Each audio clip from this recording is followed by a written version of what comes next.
विज्ञान की दुनिया में ना कुछ सवाल ऐसे होते हैं जो हमारी पूरी सोच को बदल देते हैं। हाँ बिल्कुल, जो हमारी वास्तविकता के अनुभव को ही जड़ से हिला देते हैं। मतलब जरा हम अपने आसपास की दुनिया पर नजर डालें। हमारे हाथों में मौजूद जो उपकरण हैं या जिस कुर्सी पर हम बैठे हैं, यहाँ तक कि हमारे अपने शरीर भी। सही कहा, ये सब कुछ देखने में और छूने में बिल्कुल ठोस लगता है। लेकिन क्या हो अगर ये साबित हो जाए कि इस ठोसपन के पीछे का सच हमारी कल्पना से कई ज्यादा विचित्र हो। और धुंधला भी। बिल्कुल। तो आज का हमारा ये गहन विश्लेषण इसी विषय पर है। एक ऐसा सफर है जो ये समझने के लिए है कि हमारे आसपास मौजूद हर ठोस वस्तु असल में किन अदृश्य और सूक्ष्म चीजों से बनी है, और जो लगातार गतिमान है। हाँ, तो आज हमारा मुख्य मिशन है परमाणु की संरचना यानी स्ट्रक्चर ऑफ एटम की परतों को उधेड़ना। जो कि बहुत ही दिलचस्प विषय है। बहुत ज्यादा। हमारे पास जो स्रोत सामग्री है ना, उसमें उन ऐतिहासिक प्रयोगों का विस्तृत विवरण है। रदरफोर्ड और बोहर के मॉडल से लेकर क्वांटम यांत्रिकी के रहस्यमय सफर तक की पूरी कहानी। और ये सिर्फ रसायन विज्ञान या भौतिकी तक सीमित नहीं है। मेरे कहने का मतलब भी यही था। विज्ञान के जो जटिल दिखने वाले सिद्धांत हैं, ये असल में हमारे अस्तित्व की सबसे बुनियादी कहानियां हैं। तो ठीक है, आइए इसे थोड़ा विस्तार से समझते हैं और समय में थोड़ा पीछे चलते हैं। जब ये सारी उलझन शुरू हुई थी, हाँ बिल्कुल वही। तो अगर हम इस ऐतिहासिक सफर को देखें तो इसकी जड़ें आधुनिक विज्ञान से भी ज्यादा हमारे प्राचीन दर्शन शास्त्र में छिपी हैं। मतलब करीब 400 ईसा पूर्व के समय में। हाँ, यूनानी और भारतीय दार्शनिकों ने ये विचार रखा था कि अगर किसी भी पदार्थ को लगातार छोटे हिस्सों में तोड़ा जाए तो अंत में एक ऐसा कण बचेगा जिससे और नहीं तोड़ा जा सकेगा। एकदम सही। यूनानी भाषा में परमाणु यानी आटम शब्द का अर्थ ही यही है, अविभाज्य या जिसे काटा ना जा सके। लेकिन सदियों तक तो ये सिर्फ एक दार्शनिक विचार ही था ना। हाँ बिल्कुल। फिर साल 1808 में जॉन डाल्टन आए। उन्होंने इसे एक वैज्ञानिक और तार्किक आधार दिया। और उनका सिद्धांत उस समय के हिसाब से काफी सीधा था। बहुत सीधा। उन्होंने कहा कि परमाणु पदार्थ का सबसे मूल कण है, एक ठोस अविनाशी गोला जिसे किसी भी रासायनिक प्रक्रिया से तोड़ा नहीं जा सकता। लेकिन विज्ञान की खूबसूरती ही यही है कि वो कभी रुकता नहीं है। सही बात है। वो हमेशा अपने ही स्थापित सिद्धांतों को चुनौती देता है। डाल्टन का वो जो अविभाज्य ठोस गोले वाला सिद्धांत था, जिसने रसायन विज्ञान को नई दिशा दी थी, हाँ, वो बहुत लंबे समय तक टिक नहीं पाया। 19वीं सदी के अंत तक प्रयोगों की तकनीक इतनी उन्नत हो गई थी कि वैज्ञानिकों ने उस अविभाज्य कण के भीतर भी झांकना शुरू कर दिया था। यहाँ जो बात सबसे हैरान करने वाली है वो ये है कि डाल्टन का सिद्धांत अचानक से गलत साबित नहीं हुआ। तो फिर कैसे हुआ? असल में कुछ ऐसे अप्रत्याशित प्रयोग हुए जिन्होंने परमाणु के अंदर छिपी एक पूरी नई दुनिया का पर्दाफाश कर दिया। जैसे कि कैथोड रे ट्यूब वाला प्रयोग। बिल्कुल, वो एक बहुत बड़ा मील का पत्थर था। जे थॉमसन ने इस प्रयोग के जरिए साबित कर दिया कि परमाणु कोई ठोस गोला नहीं है, उसके अंदर भी छोटे कण हैं। हाँ, और उन्होंने इलेक्ट्रॉनों की खोज की जो कि ऋणावेशित यानी नेगेटिवली चार्ज्ड कण थे। थॉमसन का ये प्रयोग सच में बहुत शानदार है। मैं पढ़ रही थी कि उन्होंने कांच की एक निर्वात ट्यूब ली थी जिसमें से लगभग सारी हवा निकाल दी गई थी। हाँ, और उसमें हाई वोल्टेज का करंट डाला तो उन्होंने देखा कि एक सिरे से दूसरे सिरे की तरफ कुछ अदृश्य किरणें जा रही हैं, जिसे हम आज की पुरानी टीवी स्क्रीन से समझ सकते हैं। अच्छा, वो कैसे?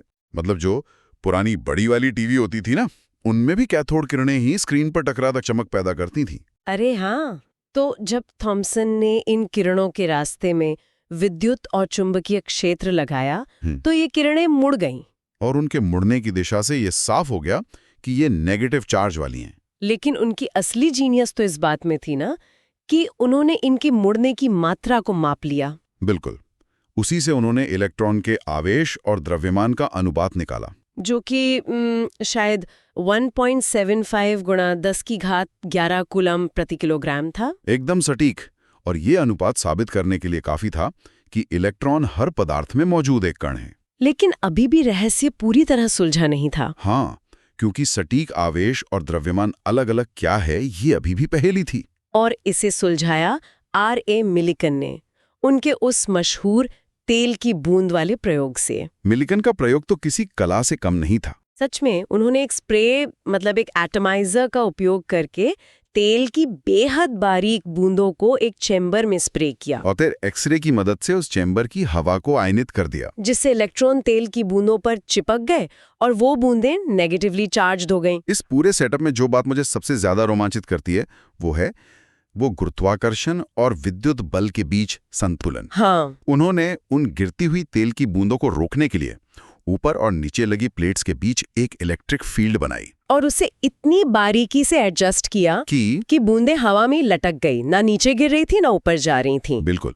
और इन दोनों बलों को मापकर मिलिकन ने साबित कर दिया कि आवेश कोई बहने वाला तरल नहीं है, वो छोटे छोटे पैकेट्स में होता है। और उन्होंने इलेक्ट्रॉन का सटीक आवेश खोज निकाला, -1.6 गुणा 10⁻⁻19 कूलाम। और थॉमसन पहले ही अनुपात बता चुके थे, तो द्रव्यमान भी सामने आ गया, जो इतना कम था कि मतलब ये साबित हो गया कि इलेक्ट्रॉन का वजन पूरे परमाणु के सामने कुछ भी नहीं है। लेकिन इससे एक नई समस्या खड़ी हो गई। क्या? देखिए, परमाणु तो उदासीन यानी न्यूट्रल होता है और इलेक्ट्रॉन नेगेटिव और बहुत हल्के हैं। तो इसका मतलब अंदर कुछ ऐसा होना चाहिए जो पॉजिटिव हो। हाँ, और जिसमें परमाणु का सारा वजन हो। यहीं से कैनाल किरणों के रूप में धनावेशित प्रोटॉन की खोज हुई। लेकिन मैंने पढ़ा था कि प्रोटॉन और इलेक्ट्रॉन मिलकर भी परमाणु का पूरा वजन नहीं समझा पा रहे थे। हमेशा कुछ वजन बच जाता था, जैसे कोई अदृश्य भूत हो जिसका वजन तो है लेकिन कोई चार्ज नहीं है। और इस भूत को 1932 में जेम्स चैडविक ने पकड़ा। बिल्कुल। उन्होंने बेरिलियम जैसी हल्की धातु पर अल्फा कणों की बौछार की, और वहां से कुछ ऐसे कण निकले जिन पर कोई चार्ज नहीं था पर वजन प्रोटॉन के बराबर था, जिन्हें चैडविक ने न्यूट्रॉन नाम दिया। तो मतलब डाल्टन का वो अकेला ठोस गोला अब इलेक्ट्रॉन, प्रोटॉन और न्यूट्रॉन की एक जटिल व्यवस्था बन चुका था। ये भौतिकी की बहुत बड़ी जीत थी। कण मिल गए थे, लेकिन अब सबसे बड़ा सवाल ये था कि ये तीनों कण इतने छोटे परमाणु के अंदर रहते कैसे हैं? सही कहा, उनका नक्शा क्या है? और इस गुत्थी को सुलझाया अर्नेस्ट रदरफोर्ड के अल्फा प्रकीर्णन प्रयोग ने। वो सोने की पन्नी वाला प्रयोग ना? हाँ, विज्ञान के इतिहास के सबसे सुंदर प्रयोगों में से एक। उन्होंने सोने की बहुत पतली पन्नी पर हाई एनर्जी वाले अल्फा कणों की बौछार की।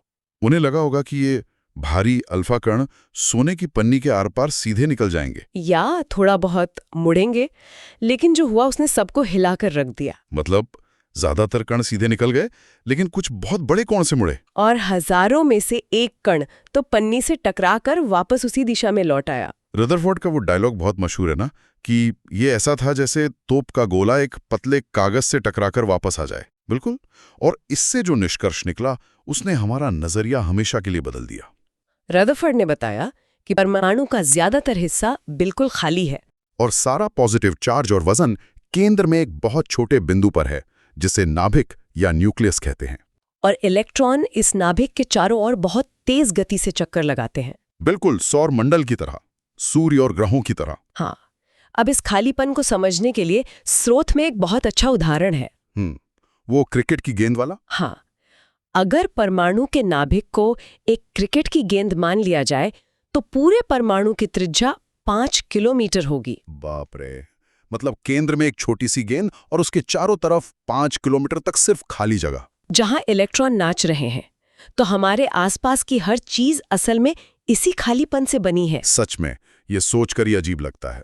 और इसी के साथ एक और महत्वपूर्ण बात सामने आई, परमाणु संख्या या एटॉमिक नंबर, जो नाभिक में मौजूद प्रोटॉनों की संख्या होती है। एकदम सही, ये उस तत्व का आधार कार्ड या जेनेटिक कोड है।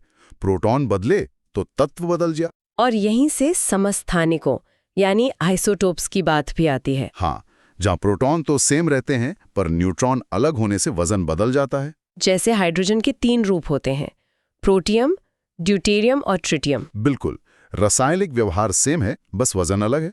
यहाँ बात सच में बहुत दिलचस्प हो जाती है, क्योंकि रदरफोर्ड का ये सौर मंडल वाला मॉडल सुनने में तो बहुत अच्छा लगता था। ब्रह्मांड और परमाणु के बीच एक समानता दिखाता था। हाँ, लेकिन शास्त्रीय इलेक्ट्रोमैग्नेटिज्म के नियम इसके खिलाफ थे। मैक्सवेल के सिद्धांतों के अनुसार? मैक्सवेल के नियम कहते हैं कि अगर कोई चार्ज्ड कण जैसे इलेक्ट्रॉन गोल गोल घूमेगा तो वो लगातार ऊर्जा खोएगा, विकिरण यानी रेडिएशन के रूप में।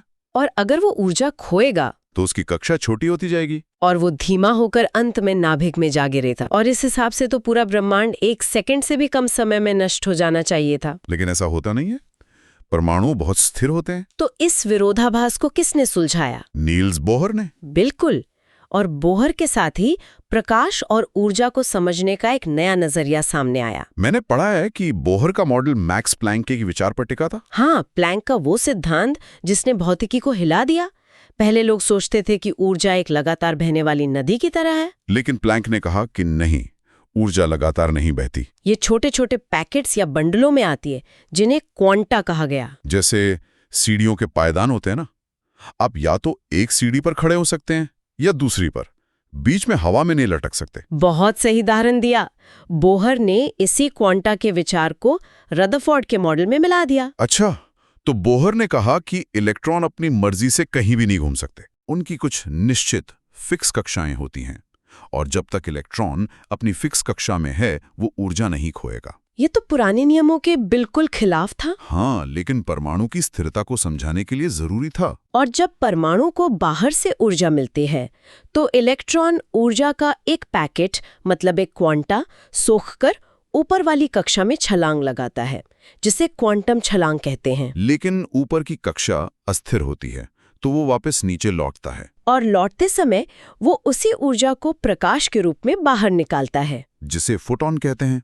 और यही प्रकाश हमें हाइड्रोजन स्पेक्ट्रम की अलग अलग रेखाओं के रूप में दिखता है, जैसे लाइमन बामर श्रेणियां। हाँ, ये असल में परमाणुओं के बारकोड की तरह हैं, जो बताते हैं कि इलेक्ट्रॉन किन ऊर्जा स्तरों के बीच कूद रहे हैं। ये तो बहुत सटीक मॉडल लग रहा है। हाइड्रोजन के लिए तो ये एकदम सटीक था, गणितीय रूप से भी। लेकिन कोई गड़बड़ थी क्या? अगर हम इसे व्यापक संदर्भ से जोड़कर देखें तो विज्ञान कभी एक मॉडल पर नहीं रुकता। जब बोहर के मॉडल को बड़े और जटिल परमाणुओं पर लगाया गया तो ये फेल हो गया। रसायन विज्ञान के जो बंधन होते हैं, केमिकल बॉन्ड्स, ये उनको भी नहीं समझा पाया। क्योंकि बोहर ने इलेक्ट्रॉन को सिर्फ एक कण माना था जो एक फिक्स ट्रैक पर दौड़ रहा है। और यहीं से आता है भौतिकी का सबसे बड़ा भूचाल, क्वांटम यांत्रिकी। बिल्कुल, वर्नर हाइजेनबर्ग और उनका अनिश्चितता सिद्धांत, जिसने बताया कि सूक्ष्म दुनिया के नियम हमारी बड़ी दुनिया से बिल्कुल अलग हैं। हाइजेनबर्ग ने साफ कर दिया कि किसी इलेक्ट्रॉन की सटीक स्थिति और उसकी सटीक रफ्तार, दोनों को एक साथ जानना असंभव है। और ये कोई मशीन की खराबी नहीं है। मतलब भविष्य में कोई बहुत अच्छा माइक्रोस्कोप बन जाए तब भी हम नहीं देख पाएंगे? नहीं, ये प्रकृति का नियम है। जब हम इलेक्ट्रॉन को देखने के लिए उस पर लाइट या फोटॉन डालते हैं तो उस टक्कर से ही इलेक्ट्रॉन की दिशा और रफ्तार बदल जाती है। तो अगर हम उसकी जगह नापने की कोशिश करें तो उसकी रफ्तार अनिश्चित हो जाती है। शास्त्रीय भौतिकी का जो फिक्स रास्ता था ना, वो यहाँ पूरी तरह टूट जाता है।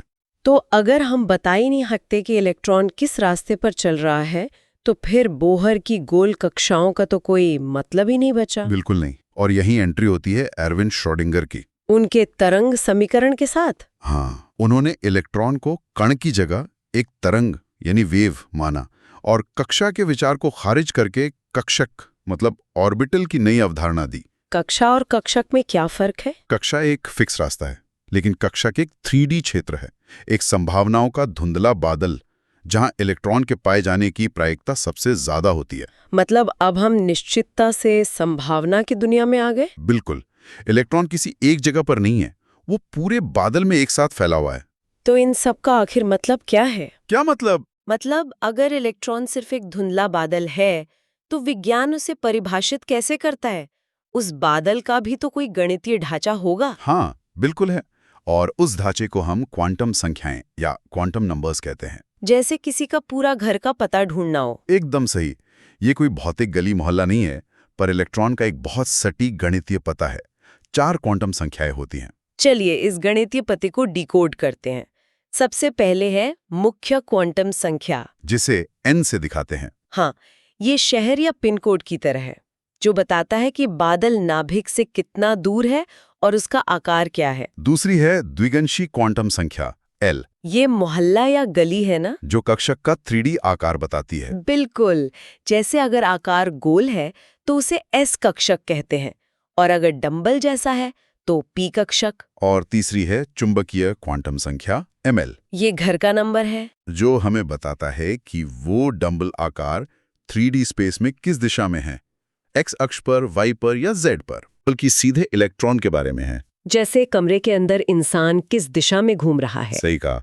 इलेक्ट्रॉन का अपना एक स्पिन होता है, या तो अप स्पिन या डाउन स्पिन। हमारी बड़ी दुनिया में इसका कोई सीधा उदाहरण नहीं है ना? नहीं, ये पूरी तरह से क्वांटम गुण है।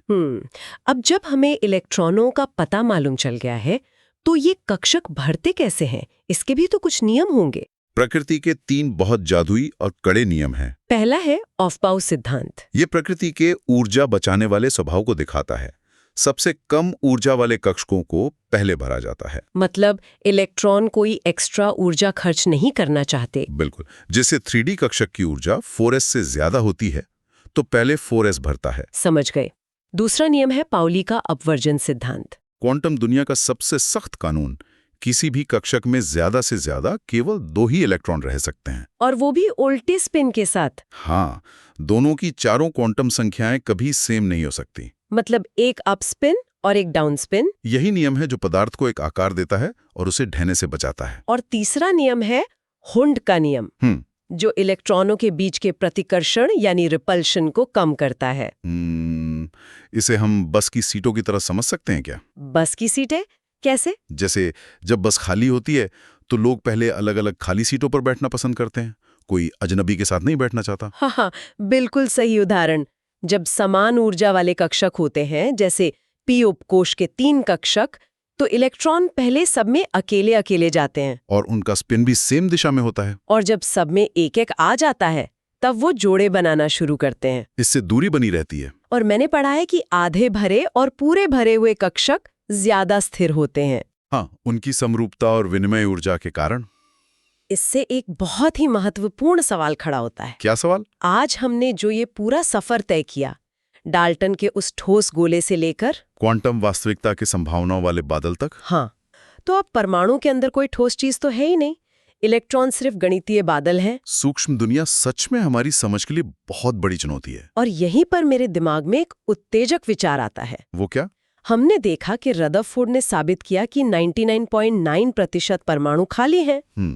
और क्वांटम यांत्रिकी कहती है कि जो बचा हुआ सूक्ष्म हिस्सा है वो भी ठोस नहीं है, वो ऊर्जा और संभावनाओं के बादल हैं, जो तब तक निश्चित नहीं होते जब तक हम उन्हें मापे नहीं। बिल्कुल। तो अगर इस ब्रह्मांड की हर चीज, यहाँ तक कि हमारे शरीर भी इन्हीं परमाणुओं से बने हैं, तो ये ठोस होने का असल मतलब क्या है? वही तो।